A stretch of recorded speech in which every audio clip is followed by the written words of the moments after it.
New Orleans Saints minicamp report, Kool-Aid shines, New Orleans Saints secondary taking shape, and a quarterback update. Ladies and gentlemen, Matthias, after further review, we have not seen a Matthias video in a while. We haven't done one of these reactions in a minute. I think Matt's been trying to recruit every vet quarterback, any free agent quarterback over the age of 35 to New Orleans. Just kidding. Come on. We're just goofing. All right, we're goofing and gaffing. Everybody relax. Let's do it. Let's get into it. And let's react like only I can do, huh? Ross Jackson, LouisianaSports.net, Locked On Saints. He was at Saints minicamp on Tuesday. He's with us here now. How are you, Ross? I'm good. I can't believe Musso both hates the kids and made me wait that long. Can you like, believe that? How do you do both? This guy. Not you too, he is Ross. the worst. My goodness. Paul, can you Paul, isn't this par for the course for this guy over here, Paul? Par for the course. I'll tell you what. I mean, this guy mutes. Come on. All right. Okay, day two. When we spoke to you on Monday after day one, it was interesting because you were talking about the quarterbacks doing situational work. Yes. What did they do Red zone activity, all kind of stuff. today? Situational work. All right, that let's all go. over again. Yeah, More of here it. we Let's go. go. No, but look, I do think that it's a good thing, and I think that both these quarterbacks have shown a good propensity. I wrote about this yesterday at LouisianaSports.net about how both quarterbacks have every opportunity to turn away from the focus. There's fans there, there's energy there, there's cheer. Real quick, so I saw some videos, photos, whatever, of the turnout at minicamp. Really, really strong. I mean, the fans were there. I'll say that. I mean, you're talking about, I think it was a sellout. I think all have been sellouts so far. But energy looked great. Fans were fired up. Looked like Saints did a good job as far as like it's not a production, but the production is what they had out there. So, yeah, it was good to see. There's all this other stuff. And so they have every opportunity, if they wanted to say, you know what, I'm going to uncork one. I'm going to make everybody really happy right now. And both quarterbacks, for a second day in a row, I thought fought against that temptation, which we know is a temptation. Neither of them, I didn't ask each one of them it's a temptation. I'm assuming it's a temptation because I know it would be for me.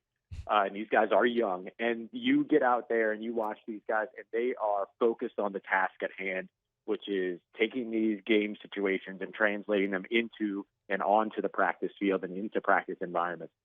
Well, it comes with experience. I mean, it comes with these two guys being very mature, very experienced players. I mean, we knew that coming in. We knew Spencer Rattler, experienced college player, went through a lot, grew a lot, a high-level maturity, and then, boom, played last year.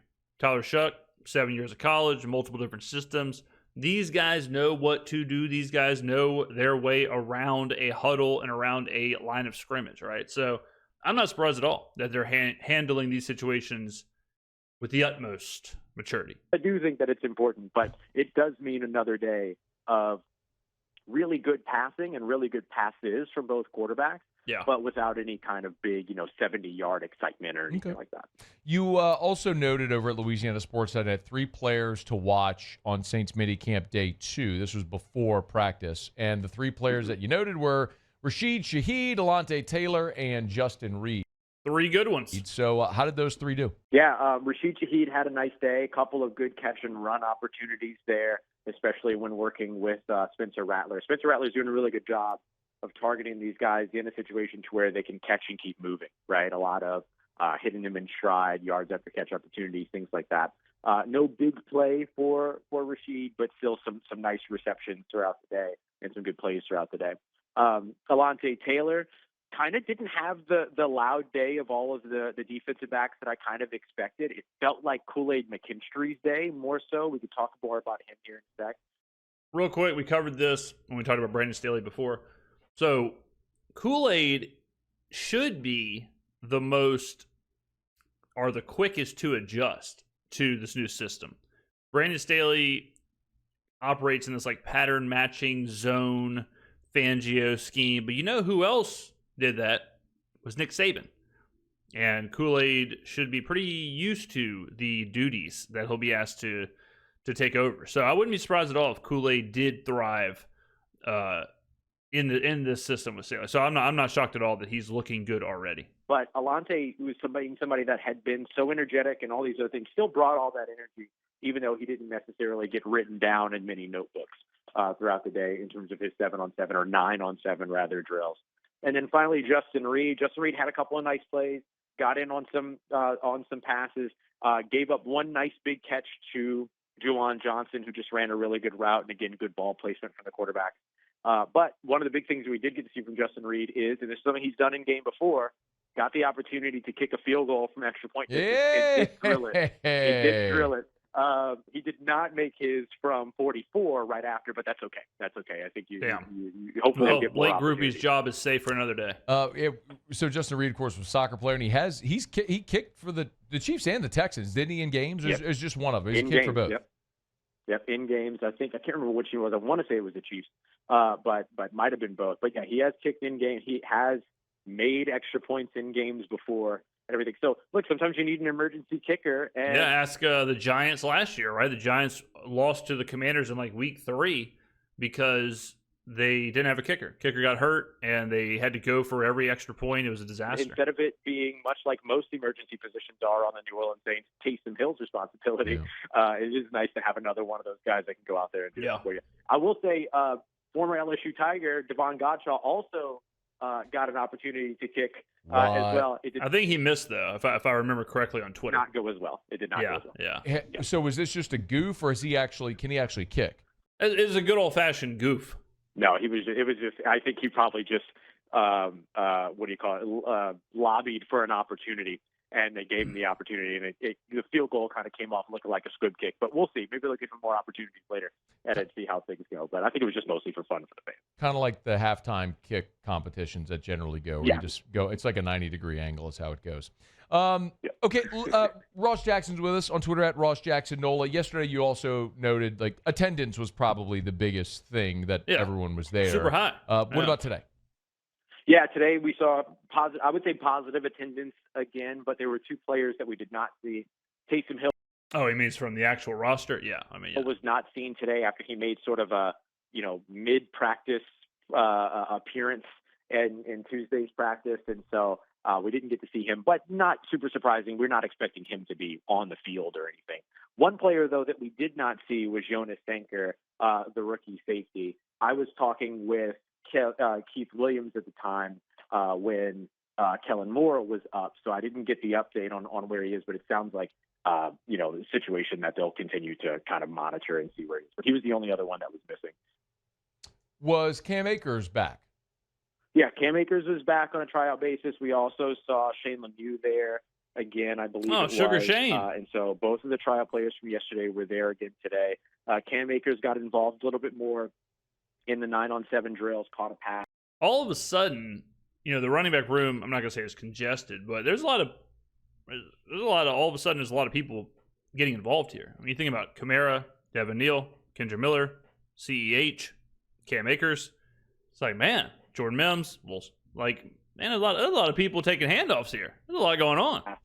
At one point from Spencer Rattler during those drills, so he continues to be a part of part of just getting opportunities within that very busy running back room.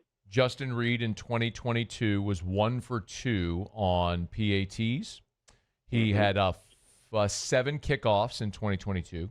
And then in 2024, he had 9 kickoffs and 1 touchback. So for his career, 1 for 2 on PATs with kickoffs. He's kicked off 16 times in his NFL career. Kind of crazy. Both with the Chiefs. Both with the Chiefs, by the way.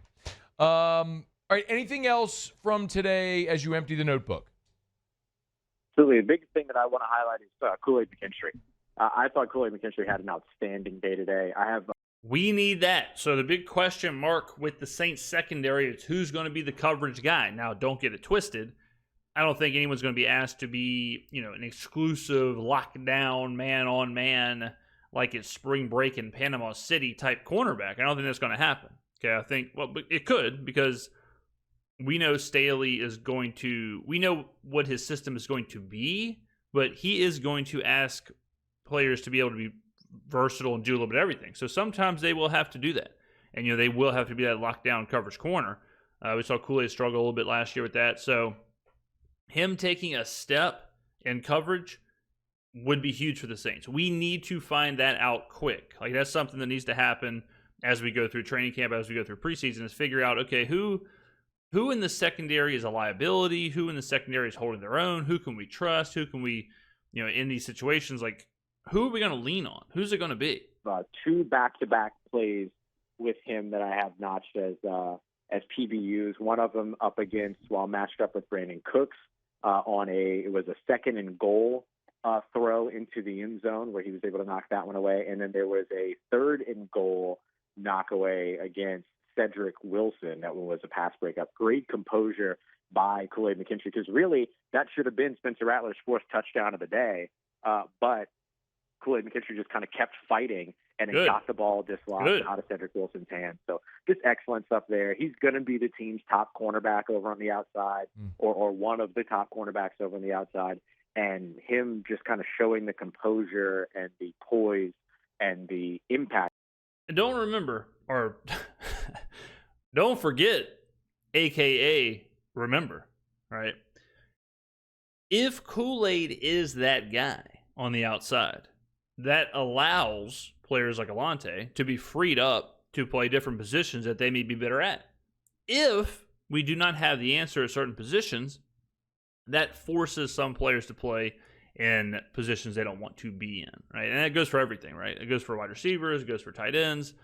So Kool-Aid being the guy on the outside, the lockdown corner, whatever, that they lean on is beneficial not only for Kool-Aid, not only for me, not only for you, not only for Brandon Staley, but it's also beneficial for all of the other members of the secondary. Okay? If you can trust whoever to do whatever job, then all of a sudden Alante can blitz. All of a sudden Alante can play on the inside. All of a sudden Alante can play in the slot, be physical, get involved, do what he wants to do. Versus like, man, we can't trust Kool-Aid, so we got to play this defensive set, and we got to be a little bit more careful. So this is what we need. This is day 2 of minicamp, but we need to hear this kind of stuff. We need to hear this kind of progression from anyone. It can be Kool-Aid, it can be Adam, it can be Riley, it can be whoever, whenever, wherever, Shakira style, but this is huge to hear. The fact that he's shown so far throughout OTAs and minicamp, he continues to stand out. I'm excited to see what more he's going to do, not only as he continues to take a step in his 2nd year, but also eventually gets the support of that, pass rush once the pass rush is implemented. So I thought that he was the highlight over the defensive side. I think, again, Spencer Rattler was the stronger of the 2 quarterbacks, completed 11 of his 16 passes for 3 touchdowns, a lot of touchdowns in that red zone area. They were kind of working in plus situations while also working down in distance. And so those 2 guys were kind of big standouts for me. But Tyler Shuck, not to be forgotten, 9 of 15 on the day, also ran for a touchdown, I believe threw a touchdown as well. And so both quarterbacks, again, continue to keep it close. But, Spencer Rattler, just you can tell that has had more of the experience, more decisive, better. And the red zone is where that's going to matter the most. Like the red zone is where you have to be quick, where you have to be decisive, where you have to be on time. So, yeah, I mean, it makes sense that Rat Daddy would be lighting it up in the red zone. Ball placement right now, all those other things. So we'll see how that continues to go. But when it comes to that quarterback battle, obviously it's the big thing everybody wants to hear about. But while I got you, I might as well ask this as well, since you brought up McKinstry being the number 1. I know you wrote over at LouisianaSports.net earlier this week that you feel the Saints should pursue Jair Alexander once the Packers released him, which they now have. Why do you think they should pursue Jair Alexander? Yeah, I just think that that's a position that you can never have, A, enough talent, and B, that you never should settle at that position. I think Isaac Yiadom is somebody that can absolutely step in and be a good corner for you. He has a lot of experience with Brandon Staley. He's familiar with Brandon Staley on multiple stops, including last year with the San Francisco 49ers when Staley was the assistant head coach and spent his time working with the secondary. But I do think that if there's an opportunity to get a guy that's a Pro Bowler, that gets all pro votes, that can be one of those players out there, and especially if you can do it in a way, and this would be requisite to signing Jair Alexander, you have to have your contract built in such a way that you can safeguard yourself against his injury history. 7 games in each of the last 2 years, 4 games 3 or 4 years ago. That it makes sense. And we've seen the Saints do this before. They had a pair of starting corners back a few years ago, but then when Janoris Jenkins hit the waiver wire, they went after him, and that ended up being a great signing for them.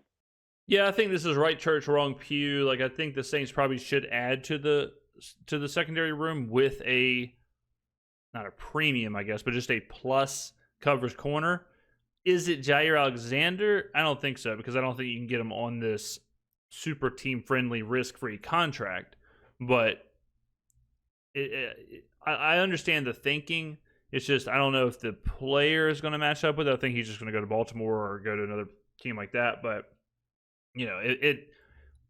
I do think the Saints need to look at adding another like true coverage corner. And so I think this could be another one of those, but only if the contract makes sense and they can safeguard it incentive. Yeah, I mean, and I'm of the mindset of like, I don't really care what the name is. Like, I could care less if it's Asante Samuel or if it's Jair Alexander or if it's some guy we've never heard of. If you can get a 67 grade out of him, if you can get a 70 grade out of him, doesn't matter to me. All right, so take the lowest risk player, the cheapest player that gives you the highest impact. It doesn't have to be a big name. I don't care about that at all. I think you have to treat, of all the positions, you probably treat cornerback the most Moneyball-esque, where you pretty much just play the numbers. Like you strictly play, okay, sort by coverage grade. Okay, sign. Like the rest doesn't really matter. And with an incentive-heavy deal like they did with Chase Young a year ago. LouisianaSports.net and Locked on Saints. He's Ross Jackson. Thanks, man. All right, there you go. More Minicamp information, ladies and gentlemen. The media doing a great job covering it. I know it's hot out there. We've got to be 110 degrees on Airline Drive, just sweating for the information. But much appreciated. All right, everything is sounding good. I mean, everything is sounding good. Everything is taking shape. We're starting to see some of the answers to the questions that we have. So I'm loving the info. No qualms from me so far. We'll keep on covering it. We're getting close, ladies and gentlemen. Was it like 96 days or something until the NFL season, somewhere in there? So it'll be here before you know it. The dog days of summer. Okay, but it's always a good time on this channel. Okay, ladies and gentlemen, get on down in the comments below. Thank you for watching, and I will see you in the next video.